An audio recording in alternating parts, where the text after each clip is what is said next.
বন্ধুরা, অরন্ধনের আগের দিন হয় রান্না পুজো। আর সেই রান্না পুজোয় আমরা কী কী রান্না করলাম সেটা আপনাদেরকে শেয়ার করে দেখাবো। আর কীভাবেই করলাম। এখানে আমাদের অনেক রকমের পদ রান্নার নিয়ম আছে। যেমন ভাত তো থাকবেই, তার সঙ্গে থাকবে শুকনো ডাল। আপনারা ডাল মানেই তো জানেন আর কি, ডাল যেমন হয় হাতা দিয়ে তোলা ঝোলা ডাল আর কি।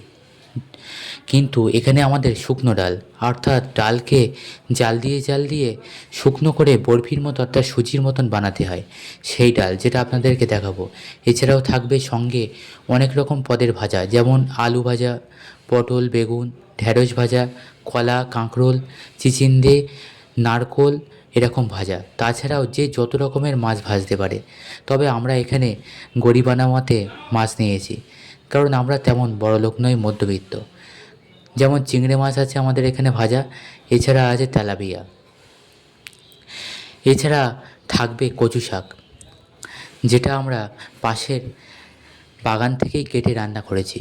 তবে নারকেল কোড়া, আদা জিরে আর চিংড়ি মাছ দিয়ে এই কচু শাক রান্না অসাধারণ, যেটা মুখে লেগে থাকার মতো। এরপরে আছে চাল কুমড়োর তরকারি, যেটাও চিংড়ি মাছ দিয়েই আমরা বানিয়েছি। আদা, সর্ষে, শুকনো লঙ্কা দিয়ে এই চাল কুমড়োর তরকারি, এটা একবার বাড়িতে আপনারা বানিয়ে দেখুন, যেটা আমরা রান্না পুজোয় বানিয়েছি। এছাড়াও রয়েছে সবশেষে চাটনি। বন্ধুরা, এই সব রকম পদ যখন একসঙ্গে একটা থালায় বেড়ে দেওয়া হয় সামনে, তখন কোনটা ছেড়ে কোনটা আগে খাওয়া হবে সেটাই বোঝা দায় হয়ে ওঠে। আর প্রত্যেকটার স্বাদ এত অতুলনীয় যে কোনটা আগে খাবো বুঝেই ওঠা যায় না। এই রকমভাবে একসঙ্গে সাজিয়ে থালা নিয়ে বসতে খুব দারুণ লাগে। বন্ধুরা, এই রকমভাবে দেখুন আমাদের সব রকম পদ একসাথে কত সুন্দরই না লাগছে। আপনাদের কি আছে এইরকম রান্না পুজো?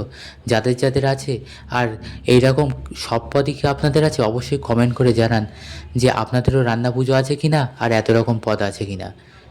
নমস্কার বন্ধুরা, আসি আমি পরবর্তী ভিডিওয়।